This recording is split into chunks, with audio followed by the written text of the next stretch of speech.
Hello, and welcome to another one of my inner anthologies. I'm Lizzie, and I was here a couple of weeks ago sharing with you a few poems that mean something to me or have gone into my inner anthology over the years. And I'm here with you again to share a play that is also part of my inner anthology. Now, this isn't one that I read regularly or anything like that. This is probably one of the earliest times I can remember of actually enjoying something I was being taught. And it's the reason I then went on to study English literature, I suppose, as well, because I really held on to the feeling I had reading this play and being taught this play.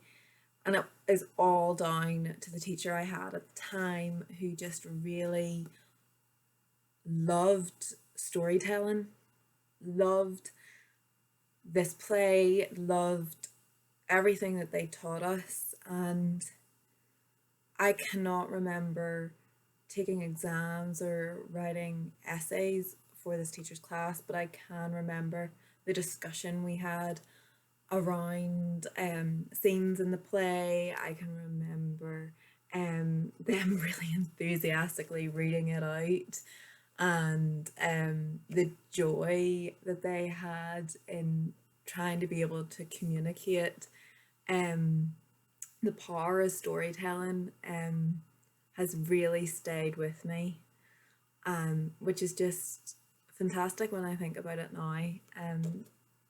That at like 16 or whatever, that hit me and has impacted me and has stayed with me all this time. So the play is As You Like It by William Shakespeare, and it is one of those plays or stories where a lot happens, and it's like this wonderful tapestry of different threads being thrown in there, seemingly disconnected, and then they're all connected. And it all takes place in this fantastic forest, the Forest of Arden, where it just feels like anything's sort of possible. There's betrayal, there's love, there's humor, and there's also the sort of emotional complexity of real life. And one of those moments is in the forest pretty early on in Act 2, and we have a group of people who have been, for different reasons, exiled into the forest, and they are all suddenly interacting with each other. So we have one group of people, a duke who has been exiled by his brother, and men loyal to him have come in.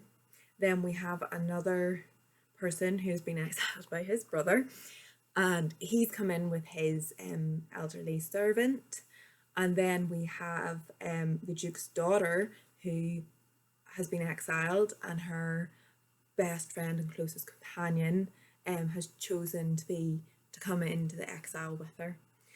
So they all were sort of in separate parts of the forest. This moment is when two groups have just met, and we have one begging for food, and the other group saying, "Of course, come, bring yourselves to our table and eat with us." But after that, you get this interaction, and Duke Senior is the Duke that has been exiled, and he says, "Thou seest, we are not all alone unhappy. This wide and universal theatre presents more than woeful pageants, than the scene wherein we play in."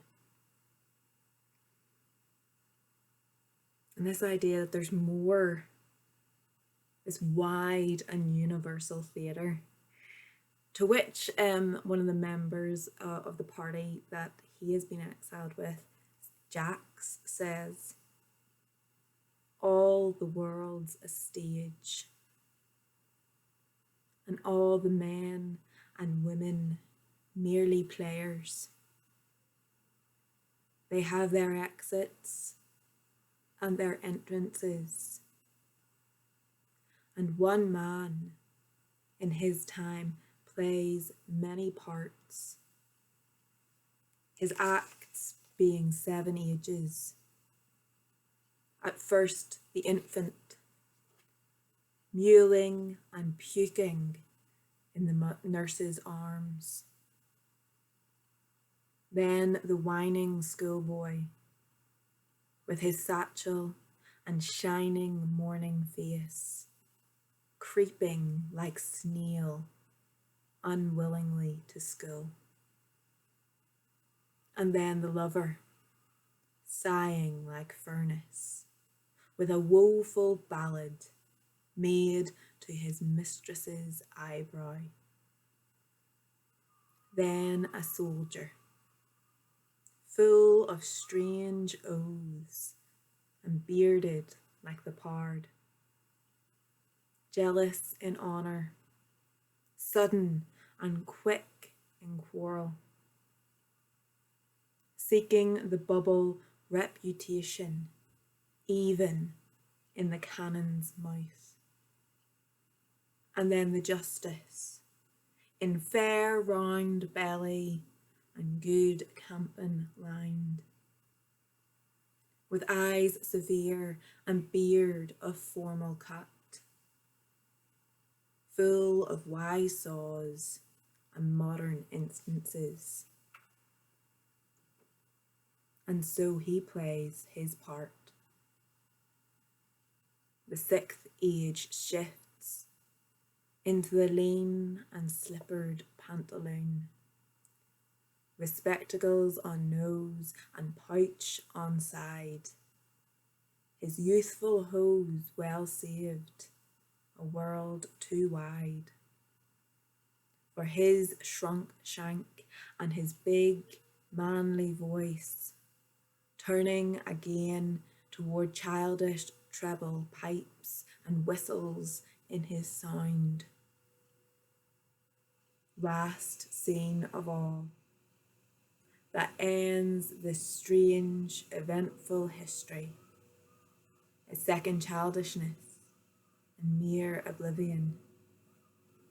Sans teeth, sans eyes, sans taste, sans everything.